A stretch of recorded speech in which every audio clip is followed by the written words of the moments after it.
दोस्तों, प्राचीन समय की बात है। किसी नगर में एक बड़ा सेठ रहता था। पूरे नगर में उसका घर सबसे आलीशान था।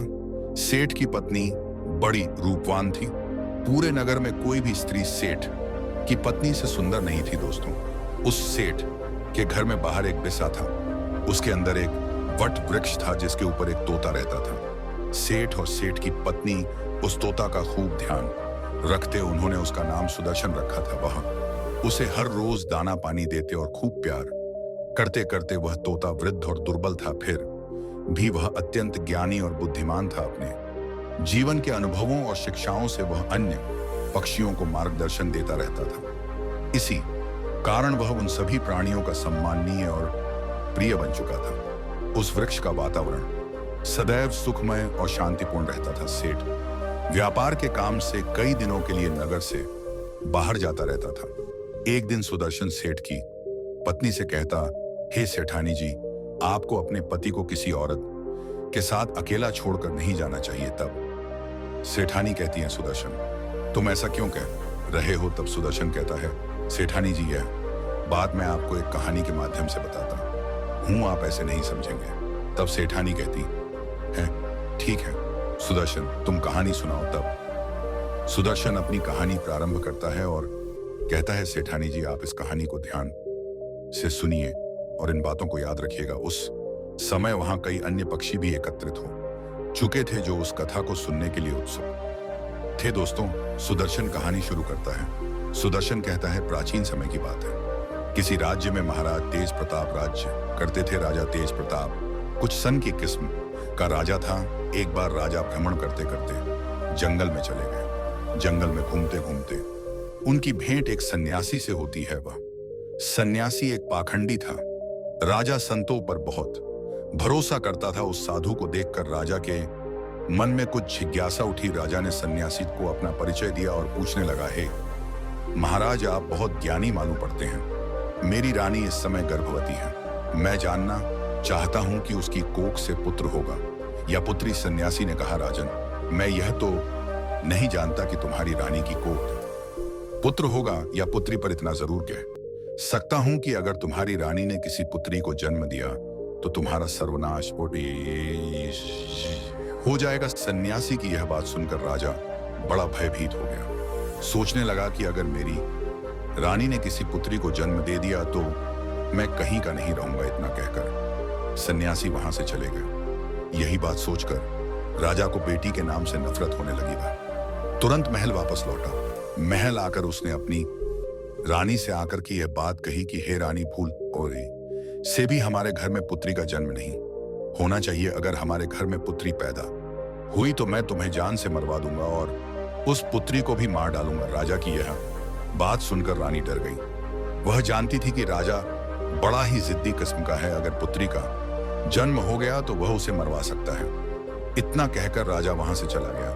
अब तो रानी रोज भगवान से प्रार्थना करती थी कि हे परमात्मा, मुझे पुत्री मत देना, वरना राजा उसे जीवित नहीं छोड़ेंगे। दोस्तों, भगवान की कृपा से महाराज तेज प्रताप की रानी ने सर्वप्रथम एक पुत्र को जन्म दिया। यह देखकर रानी और राजा बहुत प्रसन्न हुए। राजा तो इसीलिए प्रसन्न हुआ कि पुत्री ना हुई, किंतु रानी इसीलिए प्रसन्न हुई कि अगर पुत्री होती तो कन्या हत्या का दोष लगता। दोस्तों, कुछ समय बाद रानी ने फिर से गर्भ धारण किया। बच्ची का जब जन्म होने का समय आया, उसी दौरान राजा को किसी जरूरी काम से दूसरे राज्य में जाना पड़ गया और उसने लौटने में कई दिन लगने वाले थे। जाते जाते राजा अपनी रानी से कह गया, यदि तुम्हारी गर्भ से बेटी का जन्म हो तो उसे मरवा देना, बेटी की सूरत नहीं देखना चाहता। इतना कहकर राजा तो चला गया और उसे अपने नगर लौटने में कई महीनों का समय लग गया। लेकिन इसी दौरान रानी ने एक पुत्री को जन्म दिया। जिस बात का डर था वही हो गया। बेटी को देखकर रानी घबरा गई। सोचने लगी कि राजा के आदेश के अनुसार बेटी की हत्या करनी पड़ेगी। यह निंदनीय काम मैं कैसे करूंगी? मैं एक मां हूं और मेरे लिए जितना मुझे बेटा प्यारा है उतनी ही बेटी प्यारी है। अब तो बेटी को देख करके रानी एकदम से रोने लगी और कहने लगी, हे भगवान, अब मैं क्या करूं? कन्या हत्या का पाप बहुत बड़ा होता है। रानी बहुत बड़े धर्म संकट में फंस चुकी थी। रानी को रोता हुआ देखकर रानी की जो दासी वह उनके पास आई और पूछने लगी, हे महारानी जी, घर में पुत्री हुई है, यह तो बड़े ही सौभाग्य की बात है, पर आप तो बैठी रो रही हो, इसका क्या कारण है? क्या कोई अनहोनी हो गई? रानी बोली, हे दासी, वास्तव में जो नहीं होना चाहिए था वही तो हो गया। तब रानी ने दासी को पूरी बात बताई कि हमारे महाराज ने इस कन्या को मारने का आदेश दिया है। अब आप ही बताइए कि मैं इस मासूम बच्ची की जान कैसे ले सकती हूं? तब दासी ने रानी से कहा, हे रानी साहिबा, आप चिंता मत करो, आप राजा से कह देना कि मैंने बेटी को मरवा दिया है। मैं आपकी बेटी को सबके सामने मारने के लिए ले जाती हूं, लेकिन मैं इसे मारूंगी नहीं, बल्कि इसे पाल लूंगी। अगर कोई पूछेगा तो मैं कह दूंगी कि यह बच्ची मेरी भतीजी है, से इस बच्ची की जान भी बच जाएगी और राजा बिन पस्कू सालाराम की नजरों से दूर भी हो जाएगी। इसके पालन पोषण को लेकर आप निश्चिंत रहो, मैं इसे अपनी बेटी की तरह पालूंगी। अब तो सुनकर रानी को बड़ी खुशी हुई, सोचने लगी कि यह बेटी भले ही मुझे देखने को ना मिले, लेकिन कम से कम वह जीवित तो बनी रहेगी। तब रानी ने बड़े उदास मन से कुछ धन आभूषण अपनी पुत्री के पालन पोषण के वास्ते उस दासी के लिए दे दिए और दासी से रानी ने कहा, हेदा माँ, मैं आपका यह एहसान जिंदगी भर कभी नहीं भूलूंगी। जब तुम्हारे लिए धन की जरूरत पड़ेगी तो मैं तुम्हें इससे भी अधिक धन दौलत दूंगी, लेकिन मेरी बेटी का यह सच कभी खुलने मत देना। इतना समझाने के बाद में रानी ने अपनी उस बेटी को दासी के हवाले सौंप दिया और धीरे धीरे करके पूरे राज्य में और महल में यह खबर फैला दी कि दासी ने ले जाकर उस बच्चे को मार दिया और उसे जमीन पर में दफना दिया। इधर क्या हुआ, उस बेटी को ले जाने के बाद दासी ने उस बेटी को बहुत अच्छे ढंग से पालन पोषण करना शुरू कर दिया। जब कुछ दिनों के बाद राजा तेज प्रताप अपने राजमहल में लौटकर आया तो राजा के लिए भी यही बात बताई गई कि आपके जाने के बाद रानी गायत्री ने एक बेटी को जन्म दिया था और उस बेटी को आपके आदेश के अनुसार मारने के बाद जमीन में दफन कर दिया। यह सुनकर राजा को बड़ी खुशी हुई। इधर दासी उस बच्ची को अपनी भतीजी बताकर पालने लगी और उस बच्चे को जब भी रानी को देखने की इच्छा होती थी तो वह उसे लेकर राजमहल में चली आती थी। उस बच्ची को देख करके रानी की ममता उमड़ने लगती। रानी चोरी चुप के उस बच्ची से प्यार कर लिया करती थी। किसी के पूछने पर दासी उसे अपने भाई की लड़की बताती थी। पुत्री को देखकर रानी के लिए बड़ा सुकून मिलता था। वह जब तब उस दासी को धन वस्त्र आभूषण दे दिया करती थी। इधर रानी के आदेश के अनुसार उस दाई ने बेटी की परवर में किसी प्रकार की कोई कमी नहीं छोड़ी। ऐसे ही समय बीतता गया। उधर रानी जो अपनी पुत्री को उस दासी के हवाले किया था, अब तो वह धीरे धीरे करके वह बेटी बड़ी होने लगी। धीरे धीरे वह जवान होती चली गई। राजमहल में उसका पालन पोषण नहीं हुआ था, एक गरीब दासी के घर में हुआ था, पर फिर भी वह एक सुंदर राजकुमारी की तरह दिखती थी। धीरे धीरे वह सुंदर कन्या संपन्न हो गई। जब वह जवान हो गई तो दासी ने उसे राजमहल ले जाना बंद कर दिया। वह पूरे दिन दासी के घर में ही रहती थी।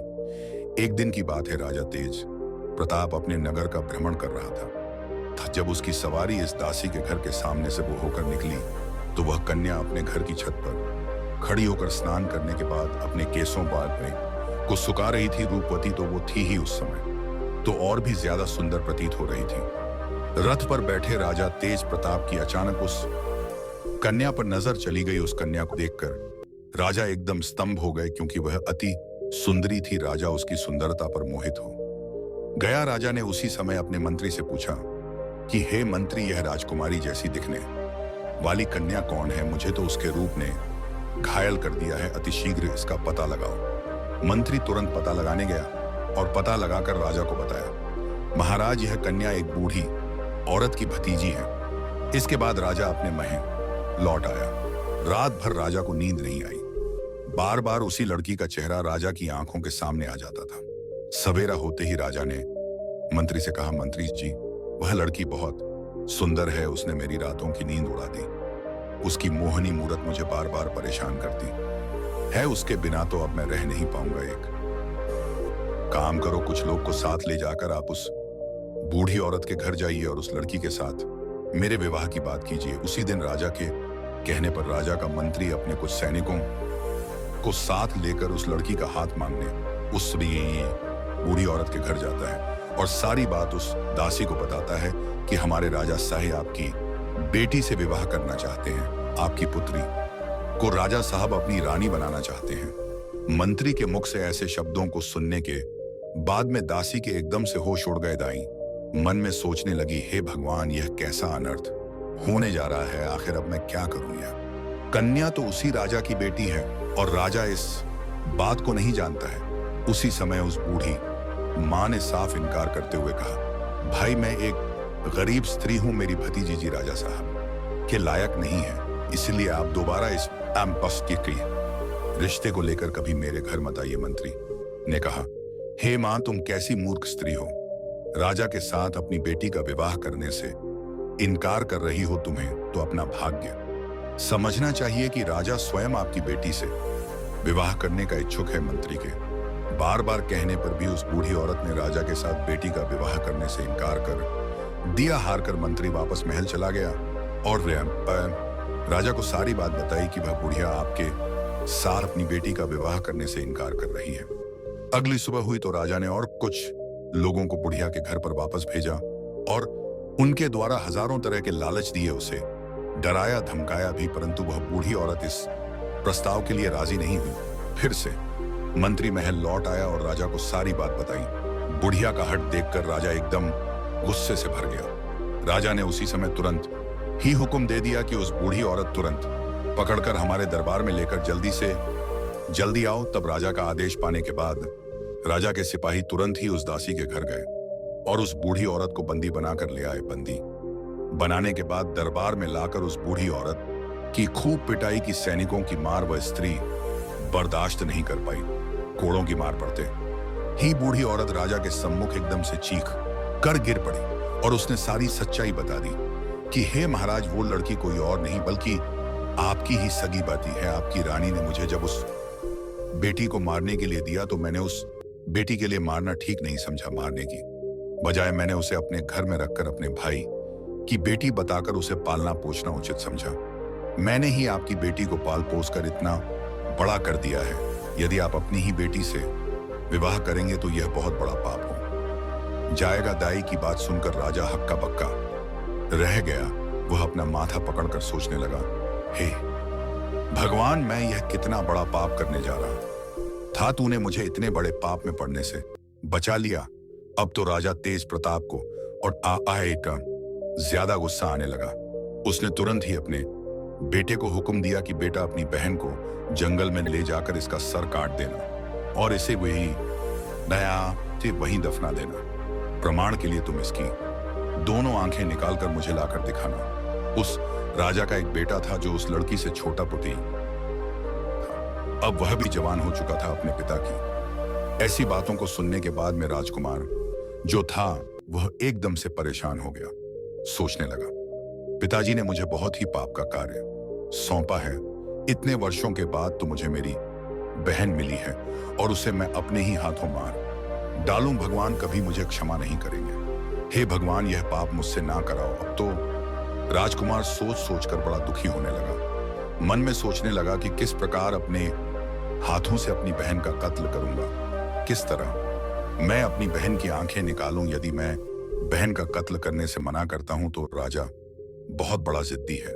वह मुझसे नहीं तो किसी न किसी और से मेरी बहन को मरवा ही देगा। अब तो मजबूर होकर के राजकुमार अपनी बहन को लेकर जंगल की ओर चलने लगा, क्योंकि उसे जाना ही था। उसके पिता का जो आदेश था बहन को जंगल में ले जाते समय, अब तो भाई का प्यार बहन के लिए उमड़ पड़ा और कहने लगा, हे बहन, किसी भी सूरत में मैं तुम्हारा नहीं करूंगा।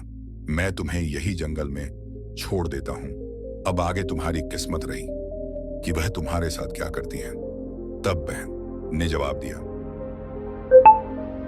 भैया तुम मुझे मार दो और मारकर मेरी आंखें निकालकर पिताश्री के लिए ले जाकर दिखा दो, और यदि तू मेरी आंखें निकाल करके नहीं ले जाएगा तो हमारा पिता तुझे भी मार देगा। उस समय वे दोनों भाई बहन एक दूसरे से लिपट कर बहुत रो रहे थे। उनके ऊपर दुखों का पहाड़ टूट पड़ा था। उन्हें कुछ समझ में नहीं आ रहा था कि वे क्या करें। अंत में राजकुमार इस नतीजे पर पहुंचा। उसने निश्चय कर लिया कि वह अपनी बहन को नहीं मारेगा। उसने अपनी बहन को समझाया कि बहन, मैं तुम्हें इस जंगल में छोड़े जा रहा हूं आगे भगवान मालिक है कि वह तुम्हारे साथ क्या करेगा, मैं कोई ना कोई बहाना पिताजी के सामने बना दूंगा। इतना कह करके उसने अपनी बहन को वहीं जंगल में छोड़ दिया और आगे के लिए चल पड़ा। आगे जाकर उसे जंगल में एक हिरण दिखाई दिया। उसने तुरंत उस हिरण का वध किया और उसकी 2 आंख निकाल ली। उसके बाद वह अपने महल लौट आया और अपने पिता के सम्मुख पहुंचा और वही हिरण की दोनों आंखें दिखाते हुए कहा, पिताजी, मैंने बहन को मारकर एक नदी में फेंक दिया है। वे आंखें देखकर कि राजा को भी भरोसा हो गया कि वास्तव में मेरे पुत्र ने उस लड़की को मार दिया है। सुनकर राजा बड़ा प्रसन्न हुआ। इधर रानी ने अपने बेटे को अपने पास बुलाया और पूछा, बेटा, क्या तू सच में अपनी बहन को मारकर आया है? तब राजकुमार कहता है, हे मां, मैं तुमसे झूठ नहीं बोलूंगा। मैंने अपनी बहन को नहीं मारा, बल्कि मैं उसे जंगल में छोड़कर चला आया हूं। यह सुनकर रानी को बड़ा सुकून मिला। वह भगवान से प्रार्थना करने लगी है, भगवान तुम्हारा बहुत बहुत धन्यवाद है जो तुमने मेरे बेटे को सद्बुद्धि दी। मेरी बेटी जंगल में अकेली भटक रही होगी, आप उसकी रक्षा करना और उसे ऐसी जगह पर पहुंचा देना कहीं जहां उसके जीवन की नया पार हो जाए। जब से उसने जन्म दिया है तो वह अपना पूरा जीवन जीकर ही मृत्यु को प्राप्त हो। इधर राजकुमारी जंगल में पत्ते फूल खाकर धीरे धीरे करके अपना गुजारा करने लगी। पेड़, पत्थर और कटीली झाड़ियों के बीच घूमते घूमते उसके वस्त्र बिल्कुल फट चुके थे। वह अर्धनग्न अवस्था में उसी जंगल में भटक ऐशपति रही थी। कई दिन उसे जंगल में बीत गए। एक दिन ऐसा भी आ गया कि उसके शरीर ना नाम के भी वस्त्र नहीं बचे। वह वृक्षों से फल फूल खाकर अपना दिन गुजारती थी और घनी झाड़ियों के बीच छिपकर सो जाती थी। एक दिन उसी जंगल में एक दूसरे राज्य का राजा चंद्रभान शिकार खेलने के लिए आया। इधर राजकुमारी वृक्षों से फल तोड़कर खा रही थी। उधर उसके कानों में जैसे ही घोड़े की आवाज पहुंची तो राजकुमारी घनी झाड़ियों के बीच छिपकर बैठ गई। सहयोग से राजा इस वृक्ष के नीचे आकर विश्राम करने के लिए बैठ गया। अचानक राजा की नजर उन झाड़ियों के बीच गई। उसने देखा कि झाड़ियों के बीच कोई बैठा है। किसी मनुष्य की आकृति नजर आ रही थी। राजा ने तुरंत आवाज लगाई, तुम कौन हो और इन झाड़ियों के बीच में क्या कर रहे हो? तुम जो भी हो तुरंत बाहर निकल कर आओ। मैं तुम्हें विश्वास दिलाता हूं, मैं तुम्हें कोई हानि नहीं पहुंचा। गंगा राजा की बात सुनकर लताओं के बीच राजकुमारी ने आवाज दी, हे रागीर, मैं एक दुखी लाचार स्त्री हूं। मेरे बदन पर वस्त्र नहीं है, मैं निर्वस्त्र हूं। यदि तुम कोई वस्त्र मुझे दे दो तो मैं उसे पहनकर बाहर आ जाऊंगी। किसी स्त्री की आवाज सुनकर राजा आश्चर्यचकित था कि इस घने जंगल के बीच में भला यह स्त्री क्या कर रही है? जरूर किसी दुख की मारी होगी। तब राजा ने जो चादर अपने गले में डाले था उसे झाड़ियों के बीच फेंक दिया और उसके बाद उस राजकुमारी ने अपने बदन के लिए उस चादर से अच्छी तरह से ढका और उसके बाद वो चंद्रभान के सामने आई। इधर राजा ने जब उसकी सुंदरता को देखा तो वह उसे देखता ही रह गया। सोचने लगा, वाह, इतनी सुंदर स्त्री मैंने अपने जीवन में पहले कभी नहीं देखी है। किसने इसे जंगल में छोड़ दिया है? यह तो हमारी रानी बनने के योग्य है। तब राजा ने अपने बारे में राजकुमारी को बताया और बोला, हे सुंदरी, तुम जो भी हो उससे मुझे कुछ मतलब नहीं है। अब मैं तुम्हें अपनी रानी बनाना चाहता हूं। राजा की बात करे। बात सुनने के बाद में वह राजकुमारी भी उसकी पत्नी बनने के लिए राजी हो जाती है। कहते हैं डूबते को तिनके का सहारा ही बहुत है। यहां तो फिर भी एक राजकुमार था जो उसे अपनी पत्नी बनाना चाहता था। राजा उस कन्या को अपने घोड़े पर बैठाकर अपने राज्य में ले आया तो सबसे पहले वह अपने पिता के समय के एक बुजुर्ग मंत्री के घर पहुंचा और उस लड़की को उस बुजुर्ग मंत्री के घर छोड़ दिया और उससे कहा कि हे काका, आप ऐसा समझो कि यह की बेटी है और मैं इस लड़की से विवाह करूंगा। यदि मैं ऐसे अपने महल में इसे ले जाता हूं तो लोग कहेंगे कि राजा का बेटा किसी कन्या को भगा लाया है। इससे मेरी मान प्रतिष्ठा पर ठेस पहुंचेगी। मैं इसे विधि विधान के अनुसार अपनी पत्नी बनाकर अपने घर ले जाना चाहता हूं। तब तक यह आपके घर आपकी बेटी बनकर रहेगी और मैं कल कई लोगों के साथ आपकी घर पर रिश्ता मांगने आऊंगा और फिर इसे अपनी पत्नी बनाकर अपने घर ले जाऊंगा। तब ने जवाब दिया, महाराज, यह आपकी अमानत है और यह अब मेरी बेटी है। जब आपका मन करे तब आप इसे अपनी पत्नी बनाकर ले जाना, मैं तब तक इसका ठीक से ख्याल रखूंगा। इतना कहकर राजा चंद्रभान अपने महल लौट आए। इसके बाद राजकुमार ने अपने मंत्री और सेनापति से कहा कि मंत्री जी, आप दोनों को सुबह उस बूढ़े काका के घर जाना है और उससे हमारे विवाह के लिए उसकी पुत्री का हाथ मांगना है। अगले दिन राजा का सेनापति और उसका मंत्री उस बूढ़े मंत्री के घर पर गए और उस राजकुमारी का अपने राजा के लिए हाथ मांगा। फिर उसके बाद 1-2 दिन में उसकी मंगनी और विवाह भी कर लिया। विवाह करने के बाद राजकुमारी राजा चंद्रभान की पत्नी बनकर रहने लगी। अब तो दोनों बहुत ही प्रसन्न थे। राजा सुंदर रानी पाकर खुश था और राजकुमारी घर और पति पाकर प्रसन्न थी। राजा चंद्रभान ने शादी के बाद भी अपनी पत्नी से कभी उसका परिचय नहीं पूछा। इसी प्रकार दोनों को एक साथ रहते रहते 2 वर्ष बीत गए। धीरे धीरे वह समय भी आ गया जब रानी ने पुत्र को जन्म दिया। अब तो राजा चंद्रभान और भी ज्यादा खुश हो गया। एक दिन राजा ने अपनी रानी से पूछा, हे प्रिय, अब हम दोनों एक पुत्र के माता पिता बन चुके हैं। हमारा संबंध अटूट हो गया है।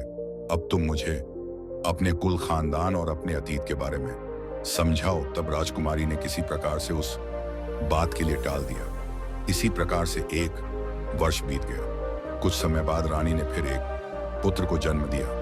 तब राजा ने फिर से अपनी रानी से वही बात दोहराई। राजकुमारी अपने बीते कल की बातें अपने पति को नहीं बताना चाहती थी, लेकिन राजा ने उनका अतीत जानने की बहुत इच्छा जताई।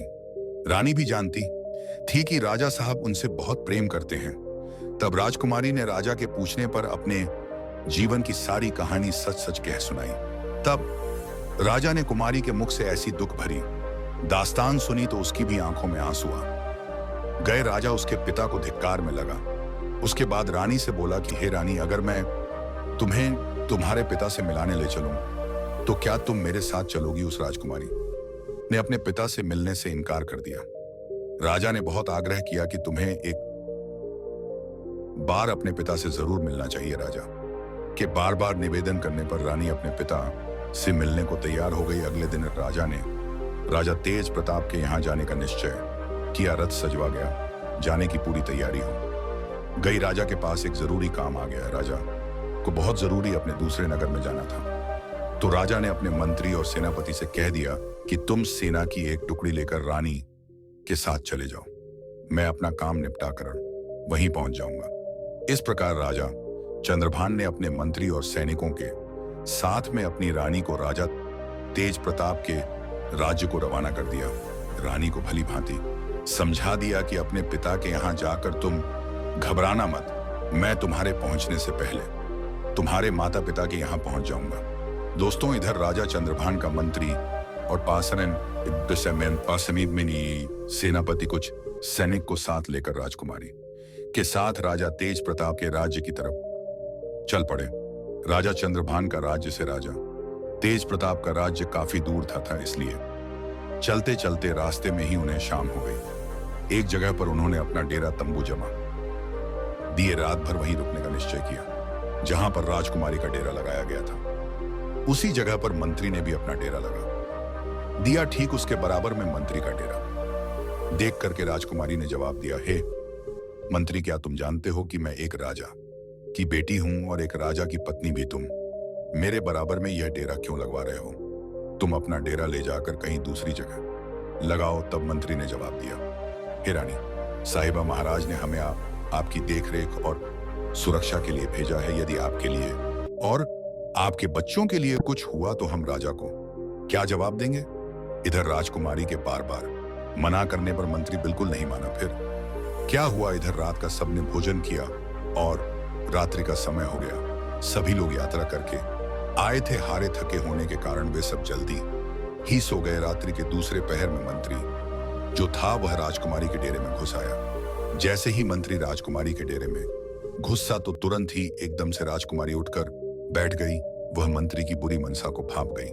अब तो राजकुमारी के लिए अंदाजा हो गया था कि मंत्री के मन में किसी न किसी प्रकार का जरूर खोट है। जैसे ही मंत्री के लिए राजकुमारी ने अपने डेरे में देखा तो एकदम से ललकार कर बोली, खबरदार, जो मुझे छुआ तो डेरे से तुरंत बाहर निकल जाओ। रानी ने मंत्री को बार बार डेरे से बाहर जाने के लिए कहा, लेकिन मंत्री ने कोई बात नहीं मानी मंत्री धीरे धीरे करके आगे बढ़ता ही चला गया।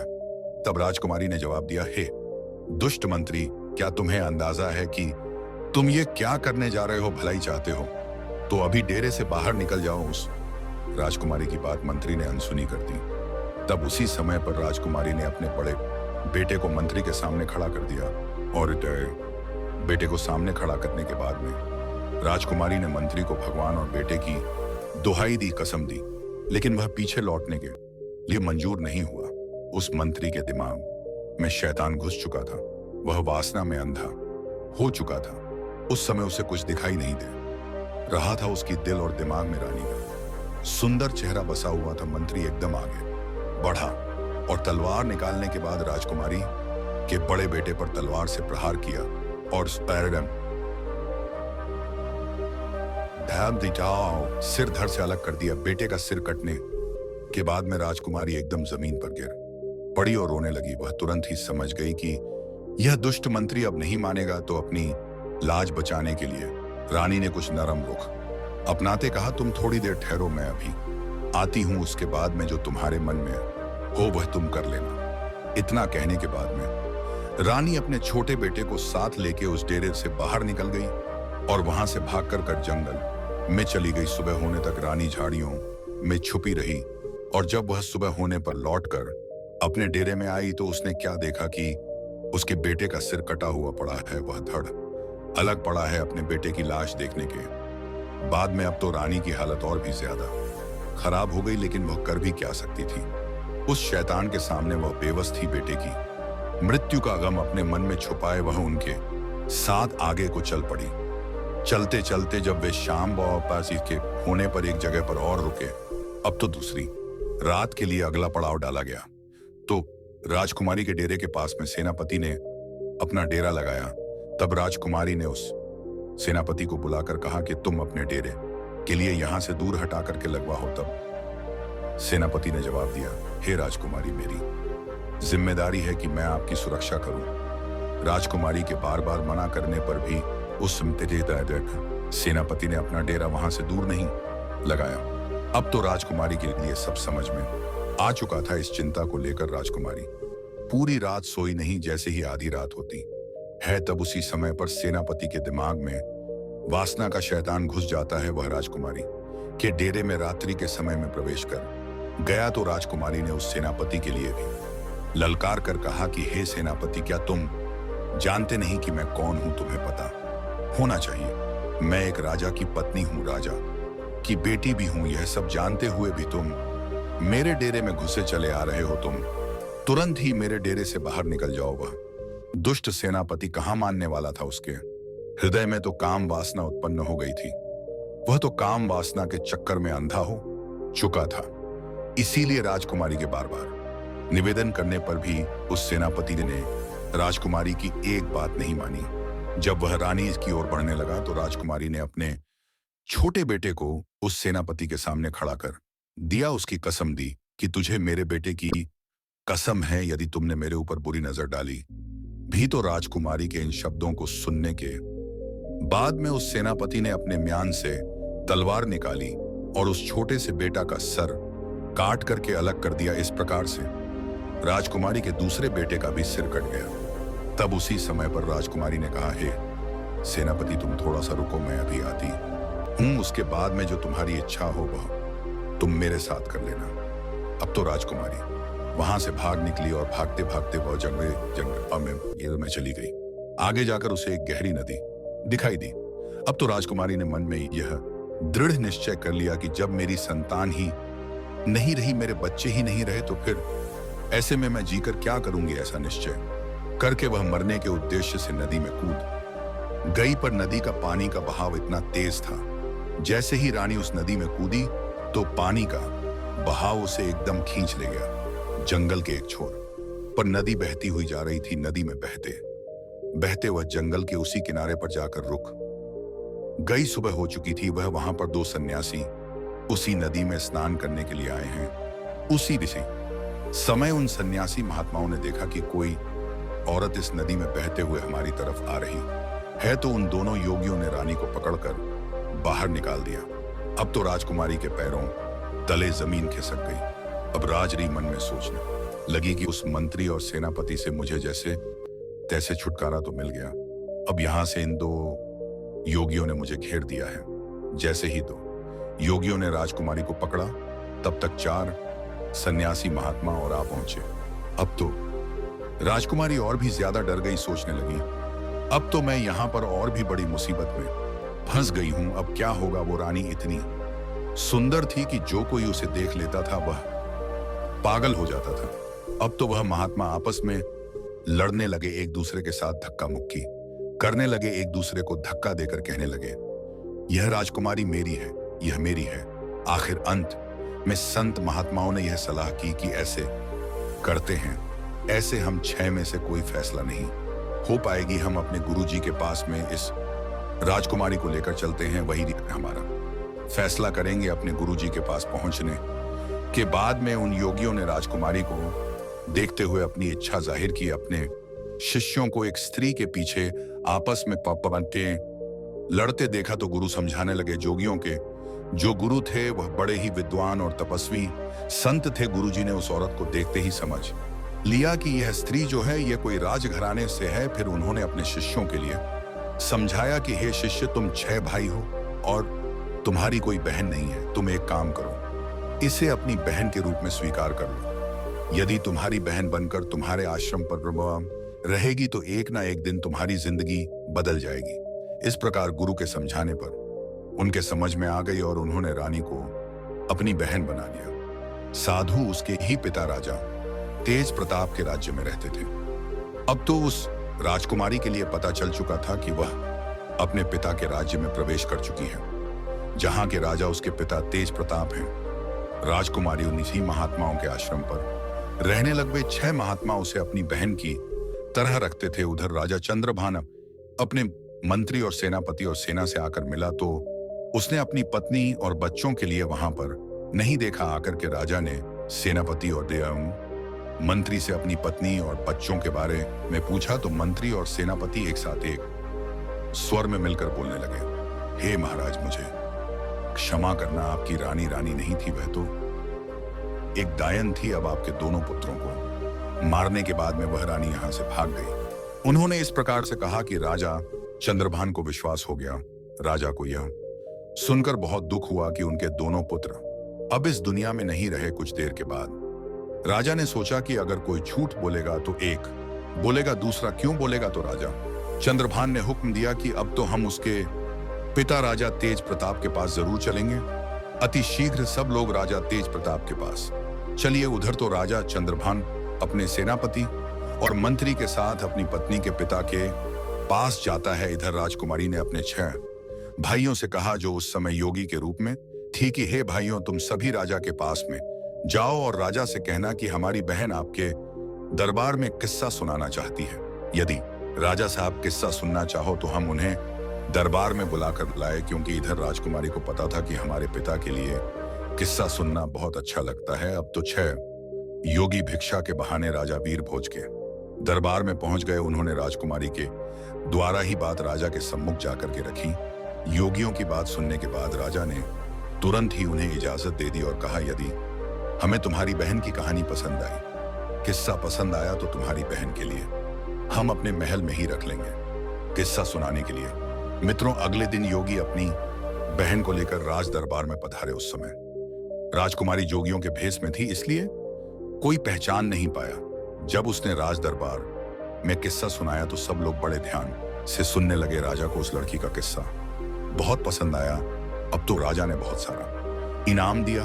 उन जोगियों को तो इनाम देकर भेज दिया, लेकिन उस लड़की को किस्सा सुनाने के लिए अपने महलों में रख लिया। फिर पता नहीं उनके क्या समझ में आया, वे बीच रास्ते से ही लौट आए और राजा से बोले, हे महाराज, हम चाहते हैं कि आप हमारी बहन को हमारे ही साथ रहने दो। जब भी आपको किस्सा सुनने की इच्छा होगी हम उसे ले आया करेंगे, क्योंकि वह बचपन से ही हम लोगों के साथ में पली बड़ी है। राजसी सुखों से दूर रही है, जंगल में रह करके उसने जीवन काटा है, यहाँ पर अकेला महसूस करेगी। राजा ने उन योगियों की बात को समझा और उस लड़की को उनके साथ भेज दिया।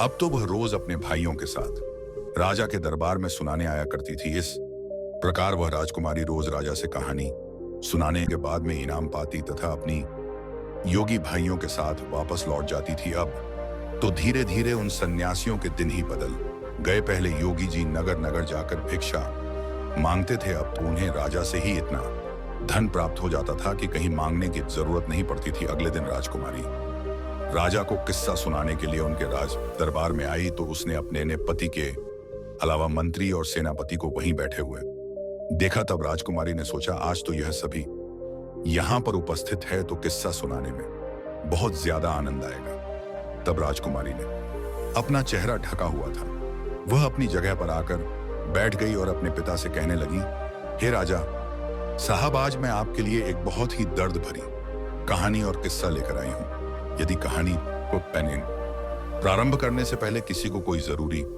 काम है तो अभी दरबार से उठकर जा सकता है। किस्सा सुनाने के दौरान यदि कोई व्यक्ति बीच में से जाएगा तो मैं उसी समय अपना किस्सा सुनाना बंद कर दूंगी। तब राजा ने जवाब दिया, बेटी तुम सुनाओ, तुम जैसा कहोगी हम वैसा ही करेंगे।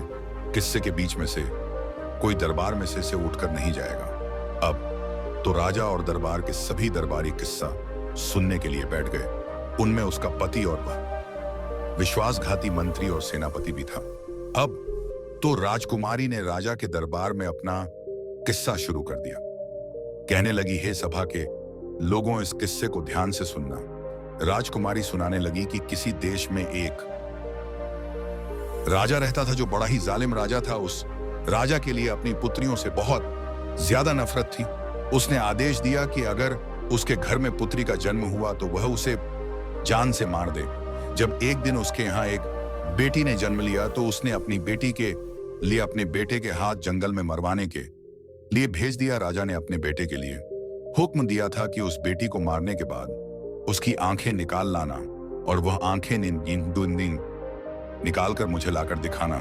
अब तो राजा तेज प्रताप उसकी कहानी को सुनने के बाद में सोचने लगे, यह तो मेरा ही किस्सा है। खुश होकर के राजा तेज प्रताप ने उन योगियों के पास में अपने मोतियों की माला फेंकते हुए कहा, इस किस्से के लिए अंत तक जरूर सुनाया जाए। अब तो राजा की आंखों में पानी भराया, क्योंकि राजा वीर भोज के लिए अब तो अपनी करनी पर बहुत पश्चाताप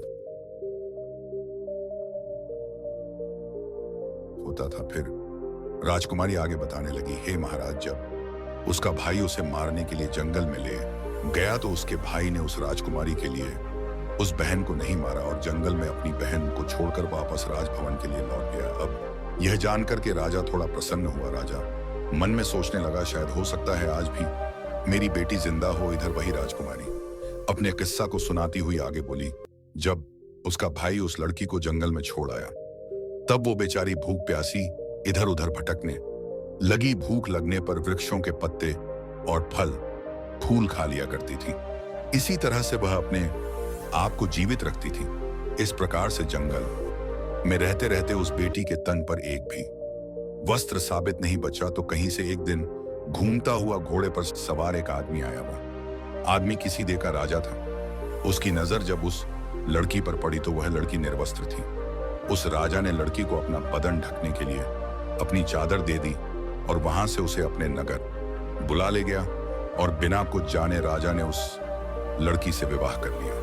रानी ऐसा किस्सा सुना रही थी। किस्से के बीच में अपनी कहानी को सुनकर राजा चंद्रभान समझ गया कि यह तो उसका ही किस्सा है। उसने भी खुश होकर के एक मोतियों की माला जोगियों के पास फेंक दी और बोला, यह किस्सा जारी रखा जाए और यह किस्सा अंत तक होना चाहिए। तब आगे राजकुमारी कहने लगी, अब तो वह लड़की किसी राजा की रानी बन चुकी थी। राजा की रानी बनने के बाद में उस लड़की की कोख से 2 बेटों ने जन्म लिया। एक दिन उसके पति ने अपने पत्नी से उसके जीवन की पूरी घटनाएं पूछी कि तुम कौन हो और उस जंगल में निर्वस्त्र क्यों भटक रही थी। तब उस लड़की ने अपने पिता की करतूतें अपने पति को बताई। यह सुनकर उसका पति बड़ा दुखी हुआ।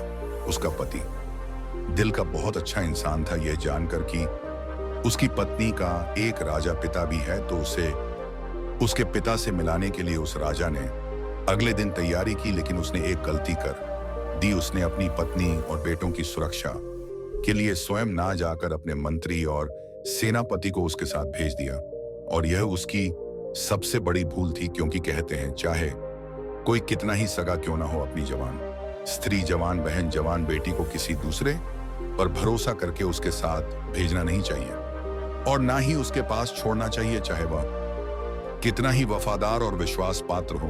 मगर जब वासना दिमाग पर हावी होती है तो सारी वफादारी, सारा विश्वास धरा का धरा रह जाता है। और स्त्री तो वैसे भी पुरुष के लिए आकर्षण का केंद्र होती है। अगर वह अकेली किसी अन्य पुरुष के साथ जाती है या ठहरती है तो उसके मन में काम रूपी विकार आ ही जाता है। भूलकर भी कभी अपनी बहन बेटी किसी अन्य के साथ नहीं छोड़ना चाहिए, खास करके तब तो और भी नहीं छोड़ना चाहिए जब कोई पुरुष जवान हो, सुंदर हो, अकेला हो। कहते हैं स्त्री धन और विद्या ये जिसके पास रहती है उसी की हो जाती है। राजकुमारी इधर राजा तेज प्रताप के दरबार में अपना किस्सा सुना रही थी। राजा तेज प्रताप और राजा चंद्रभान उस किस्से को बड़े ध्यान से सुन रहे थे। उधर उस राजा ने अपनी पत्नी और बच्चों को मंत्री और सेनापति के साथ भेज दिया। सफर ज्यादा लंबा था। चलते चलते जब रास्ते में सूर्यास्त हो गया तो उन्होंने वहीं रुकने का निश्चय किया।